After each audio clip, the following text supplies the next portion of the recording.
All right, we need to talk. Hold on, can't hear you. Something happened. Wait, we can't hear you, Luka.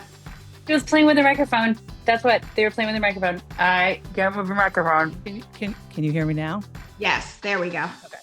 So, Lee, do you have to start over? I'm just curious. No. I can not edit. at all. So my sister's an answer in the Trivial Pursuit '90s game. There's an answer that's Kate Schellenbach. I'm pretty sure it's who was the original drummer for the Beastie Boys. So, Well, thanks for giving that answer away to our audience. Apparently, I'm gonna win. No, whatever. So apparently, that is now our That's our line. line for folks who are not necessarily like we want to say we want to find the extraordinary and the ordinary, but it feels bad to say to people like you're just ordinary. So we don't mean like but what we're doing is we're saying like you're not, because she wanted to have my sister on and I was like she's not ordinary.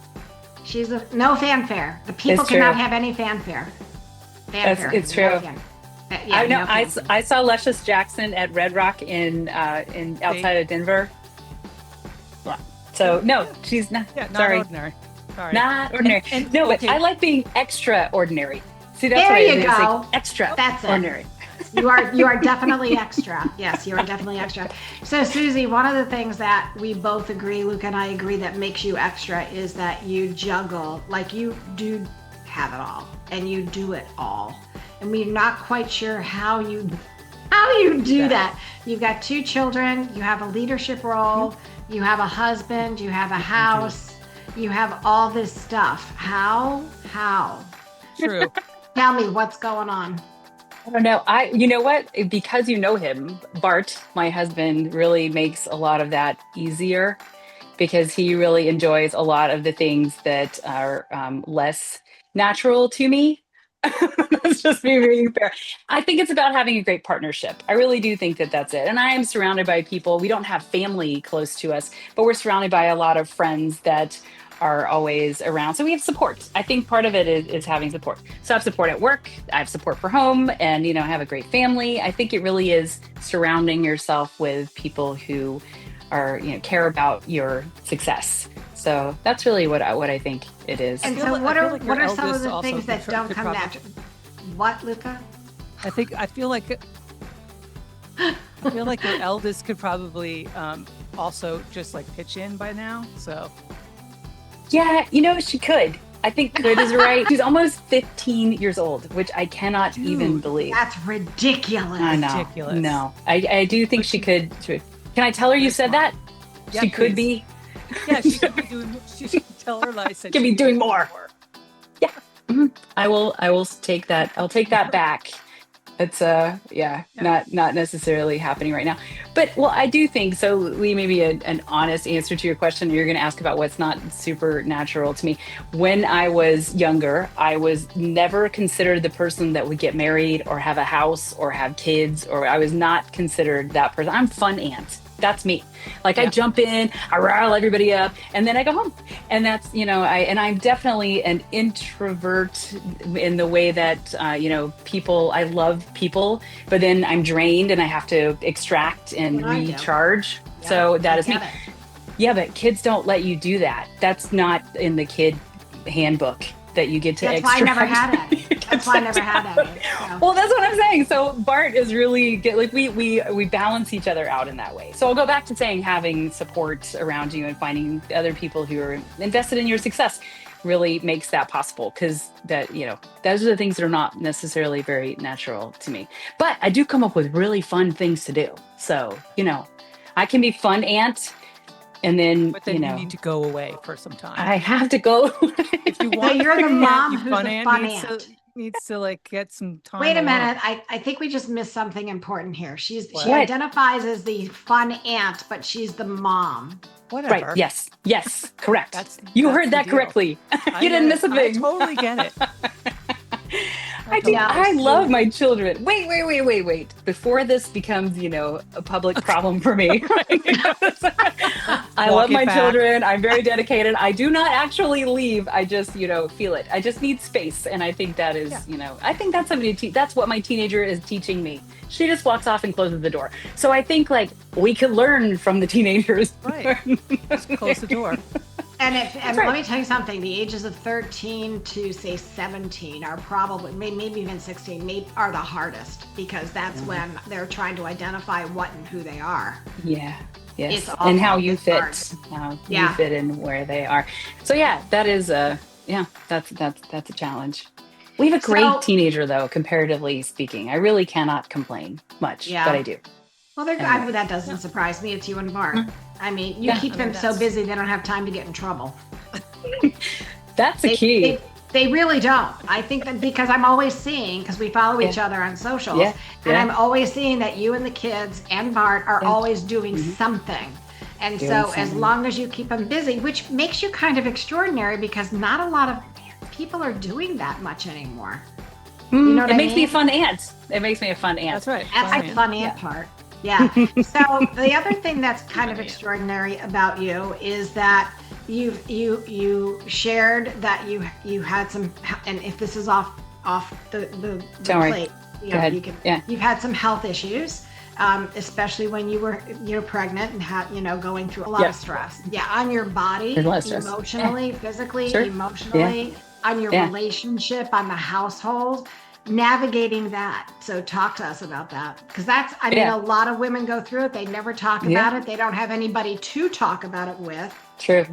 Yeah. So talk. Well, so I do have to say, with my first pregnancy, it was pretty dreamy. I didn't have a lot of issues. I had a baby. I flew back from maternity leave to launch Vitamin T with an agency. So that was all very. Wait, this was all while you were fabulous. pregnant? No, that was literally my first day back from maternity leave was flying red eye to Boston to meet with an agency and launch Vitamin T. So that was like, the first part was very dreamy. That was very dreamy. But that's how life fools you, because you're like, it's always going to be dreamy. And I remember being pregnant with my second daughter, who is also lovely and not a teenager yet. But I remember being pregnant with her and having this moment where I was like, this might not end up the same. I'm a twin. Aren't all people the same? Yeah. Like, what if? Who knows? So anyway, I remember that. But my second pregnancy, I ended up having hip pain, which when I went to the doctor, found out I had dysplasia. Yes, like dogs, and had to replace my hip. So that was a health issue. But that would not have that is not an uncommon thing when you're pregnant. And your body weight changes and all that. Had or have? Had. I have a brand new hip. So you had a replacement hip. I remember that. And you were young. You were so young. I'm still young. Yeah. But thanks for that. Yeah, that's when you were young, Susie. Sure. Back when I was young. I was young before that.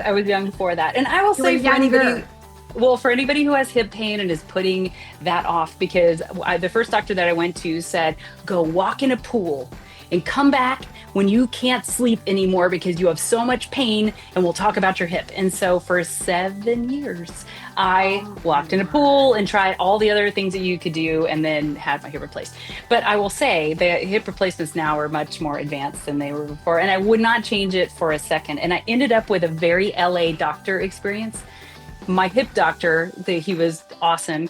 Before I got my surgery, I found a video of him online on ABC video of him on television doing a groomsman dance at his own wedding to Bootylicious with his groomsmen, and it was amazing. And that was my hip doctor. And before, so I didn't know this when I was seeing him and everything leading up to it. So the morning I was there and he was going to operate on my hip, and I said, hey, I just have a question for you. I want to know how long until I can do that dance that you did for your wedding and Bootylicious. And he said, 3 months. And I said, all right, I'm in. Okay, we're on. That's awesome. So, yeah. I mean, you have to. I have an ex who had 2 hip replacements, not sort of back to back, not at the same time. But you're up the next day. They get you out of bed. They make you walk up some fake stairs. Yeah, you make him get in and out of a fake car, put on your clothes. You have to do all that before you can leave the hospital. Before you can leave the hospital. It's crazy. It's amazing. So you were in essence in your 30s when this happened. In essence. Do we have to do the age thing? I mean, in essence, aren't I still in my 20s? Ask me. I feel on the inside, I'm still in my 20s. I act all is in there. like that. I'm I mean, lost. Bart would say teenagers. So like if my teenager comes out sometimes too. He has two teenagers. One's me, one's, our teenager. I'm kidding. I'm in my 20s. I'm clearly in my 20s. And so Yes. don't do the math. Yes, I've been at Aquin for 26 years. So that complicates this. That's crazy. And for those of you who don't know, all of us came from Aquint. One of us are still at Aquint, but we're all Aquint alumni, and we've become good friends since then. Yeah. Wonderful alumni and good friends. So it just amazes me because I think I see what's happening today to the younger generations, and they're getting sicker a lot sooner.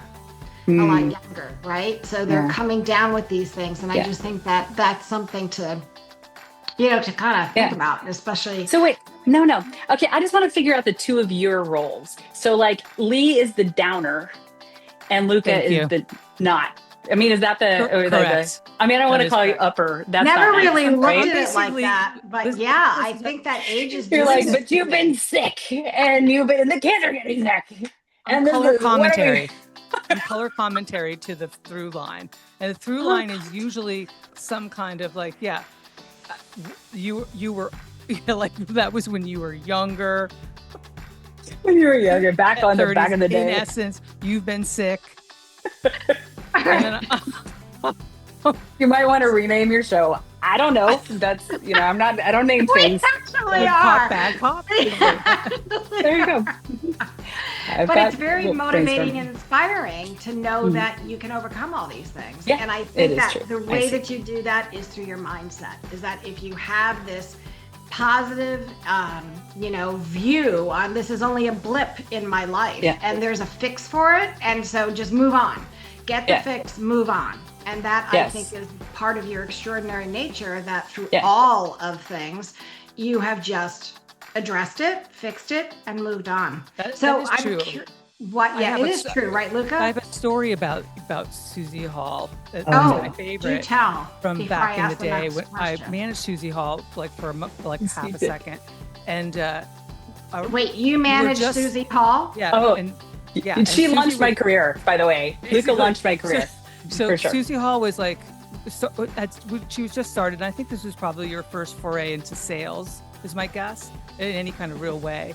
And she walked into my office one day and was like, this is back when she was a teenager, right? When she was a teenager. She was like 15. She walked in my office. She's like, I don't understand how these other people are getting these numbers. How do I get there? And I was like, okay, let's talk about it. And basically we sat down and talked about how Hollywood toys and costumes was not the place to spend your time.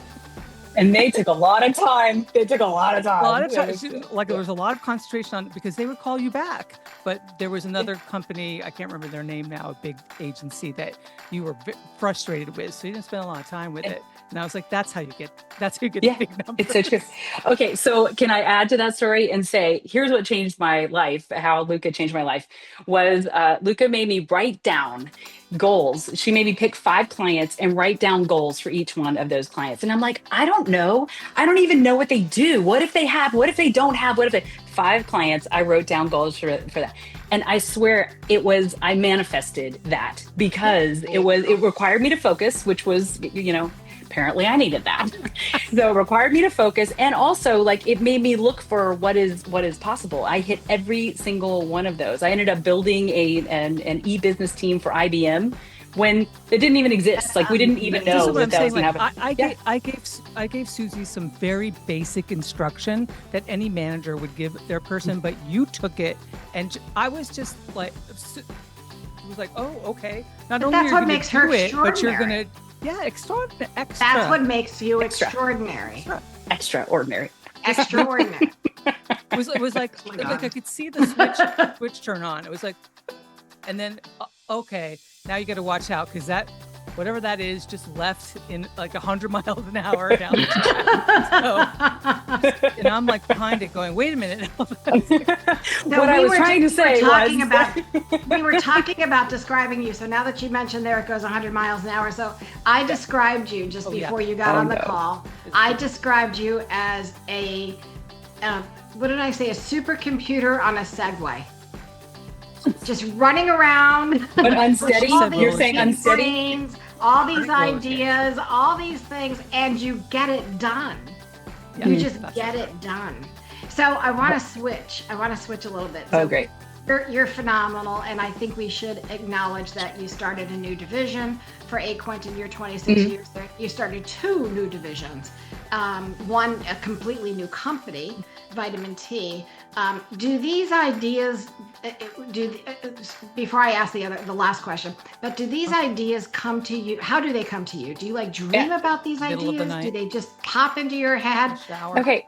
Do they come to you? I'm going to say I haven't changed much from earlier on, and I will not take credit for any of the ideas that I brought to life. But I'm a builder and I'm a believer. So I think when I can take a kernel of an idea and go, all right, we want to get from here to there. I will get us there. Like that, I think is and then along the way, I'll go, and this, and what if we did that? Because I always believe that there's more. So I'm constantly looking for those things. So Vitamin T came out of a business change, and I was given an opportunity to launch Vitamin T. I remember that happened while I was on maternity leave, that we were changing the business and it was going to happen. I got to be part of shaping it, and then ultimately part of building it into, what a big brand. So, which is really fun. And the same thing happened for Inside Out, what I'm doing right now, that there's an idea that, hey, what if we built this community that might add value to leaders as we do great things for talent? How could we do that? And I got to go on a journey to figure it out and build it. So I'm a builder. And here's something I'm going to confess, and you can include this or exclude. You could exclude this. Did you like how I said that one twice? Was Include and exclude. include or exclude. But I worked with an executive coach at some point in my career here, and she had me go through all these assessments. And you know how you go through assessments and you kind of see yourself in different ways. One of the things that came out of one of the assessments that I took was that I scored low on prudence. And I'm like, hey, no, look at me. I get all this stuff done or whatever. And she said, here's what that means. What that means is you don't like doing the same thing over and over and over again without a point. Like if it's not going anywhere, like you've got it up and running. So I do think part of my lack of prudence has paid off. No, but I do think I'm constantly looking to evolve and change and learn and grow. And when you're constantly looking at that, you change. And so it leads to new things and new opportunities. That's my opinion. But you're right about mindset, what you said to begin with, which is mindset. I do believe anything is possible. And I've been proven wrong sometimes, but most of the time I really do. I choose to believe that anything is possible. I really love the way that you've you explain yourself as, or I can't talk, but you're as a believer. Like that's an interesting, like a really, that fits really, really well, because I was trying to talk about it before and I was like, she's optimistic and she's it, but it's not, it's all of that, but it's a believer. It's anything that, and taking that, whatever it is, and being like, yeah, let's get behind it until, of course, you get it to a place, or I'm sure there's some things where you're like, I believed in that, but now I'm beginning to think probably not. But Hollywood toys and costumes. Hollywood toys and costumes. I believed in them, but it's only a half of an FTE. I had half a person. Yeah, one person part-time. There was a lot of work. That was a lot. That was really no shame to Hollywood toys and costumes. No, they're a wonderful business if they're still there. I'm sorry, I missed the whole Hollywood costume and toys things. What were you doing with them? Store in Hollywood. I on don't know Hollywood if it's still Boulevard. there, but it was it sold toys and costumes of the adult variety mostly. Wait, whoa, no, okay, now wait. It was like the Halloween store before there's the Halloween store, and we're in Hollywood. It's like a spirit Halloween store. It had costumes, regular. But hey, don't I knew them very well. 100% I knew I was going to do it. Stepping away from what I know. Well, I'm going to be stepping into that after this call ends. So, Susie. Go ahead. Question that many people have wanted to ask, but they don't ask is what happens? You've got a twin. I do. Have a twin. How alike are you two? We're pretty alike in a lot of the softer skill kind of ways, but here's the truth. We each have half a brain. So, we're identical. So one egg splits. And it seems logical that, the whole brain can't go two places, right? Or build in two places. So we each have half brain. My sister is very math and science oriented. She has a master's degree in organic geochemistry. That's she does. her half of the brain. And I have a degree in Spanish education. And I've not done anything with that, but I did get that degree, and boy, am I proud of it. But so I'm a little more into languages and people. So those things are different. But in that way, we're very different. Other than that, I think most people would consider us the same. And I remember when we were in high school, being compared. Well, and even before that, we were referred to as the twins. Literally, it's not like we had a name. We were the twins. So a unit. And then in high school, my sister was in a psychology, like high school psychology class, and they were studying twins. And so they brought me into her class. And the two of us are standing in front of the room, and each has a foot out to one side, like we're standing on one foot of the other. And then the class is like, look, they're standing with a foot off to each side. And at the same time, each of us brings a foot in, and they're like, look, they stood up at the same time. So being compared has been, interesting. So I think we worked really hard also to be different. But that whole point of comparison, most people, we're all compared all the time. But that was my whole life. It's a whole life. So I would tell her to be nice to me in college. It is tough.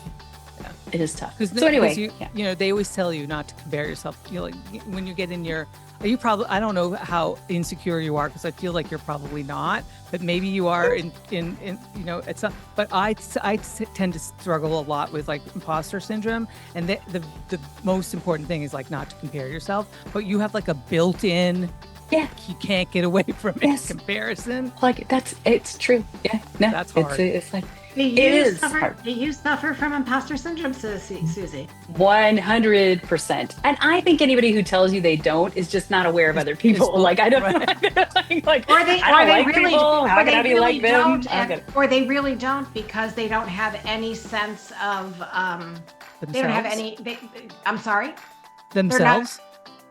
Or they're just arrogant, right? I know a lot of people who have zero imposter syndrome, and they are the most arrogant, jerks you've ever wanted to meet. And I don't associate with them. I just come and block off their energy. So as we wind up our time together, Susie, Luka, do you want to ask her the last question, or would you like me? Yes, you do.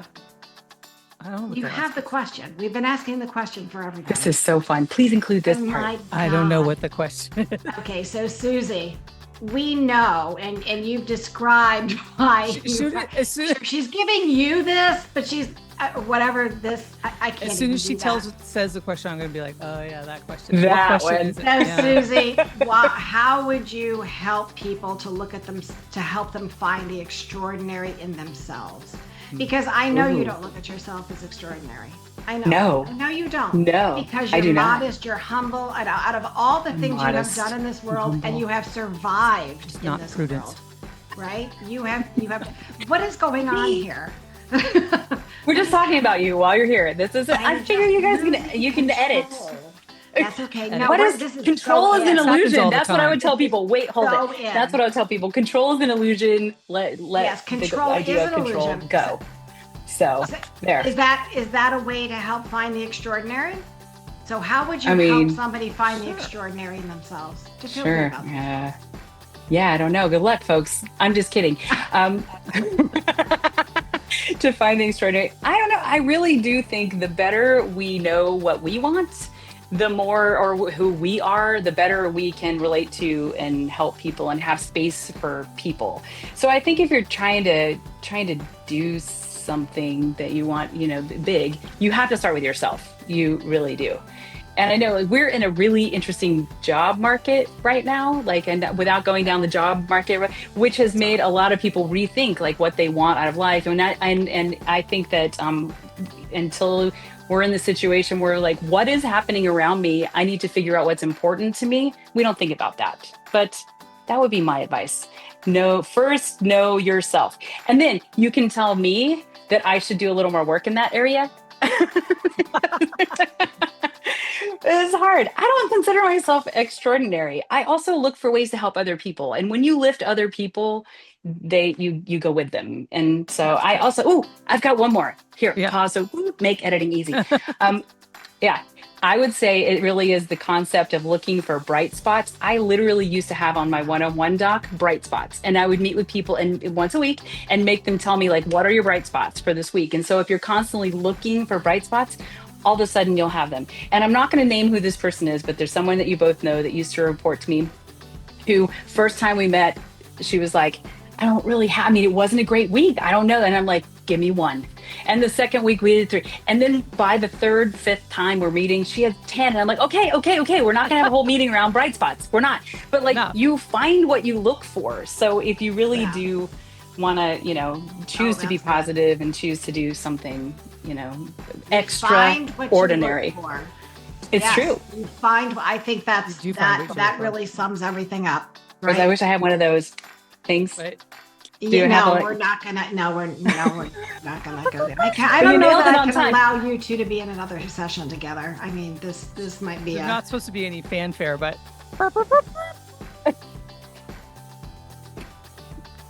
yes. Oh, Lee. Right. You chose this, Lee. You chose this, Lee. Yeah, I know I did, and I think this was great. Yeah, okay. Your fault. All you. Whatever. It's so wonderful to see you both. Thanks for letting me be here. I hope. And this is you're going to help so many people. I'm not that you haven't already helped people, but know that it's in them is going to be important for you, especially right now. The world is being in Susie's orbit is always a good place to be. Always a good place. Yeah. Out of curiosity, how do you maintain this level of energy though? Like, energy? Do you ever shut down? Do you ever like go to sleep, or do you plug? Is it a USB port that you have, or is it just a regular? So I think when people say that, it's because people light me up. It's a reflection of them at me. You know what I mean? So me, got it. Probably. It's just edit it down to that. It's just a reflection of you, Lee. I just channel the reflection of you, and that's like, ooh, here we go. Who doesn't? That's the people who are not don't have a lot of energy. Those are the people, or they're not very prudent. Okay, I never should have confessed that, but it was a shocking moment and a learning for me. I'm excited to know that I don't think I'm that prudent either, and I'm embracing it. I'm like, love it. Prudence, extraordinary. That's how it goes. Goes. Yeah, I don't think I answered your question, Lee, but I do. People light me up, and I think that's that's again. And when you look for bright spots, you find what you look for. When you look for good things in people, you can always find good things in other people, and you can help them find good things in themselves. And I think that energy just cycles itself. So it's a lot better way to go than burning people, on pieces of paper or putting them in the backyard. I did not say that. Probably. I do not burn people, for the record. I don't mean physically burn people. I don't burn people. There's no one in my backyard, like literally no one in my backyard that I know that I had anything to do with. Yeah, we'll find out. We'll be the judge of that. Next call, we'll check out the backyard. Let's go out in the backyard with sniffing like one of those. I love you, dogs. Yes, I love you, Mark. Thank you. Okay. All right. See you later. Bye.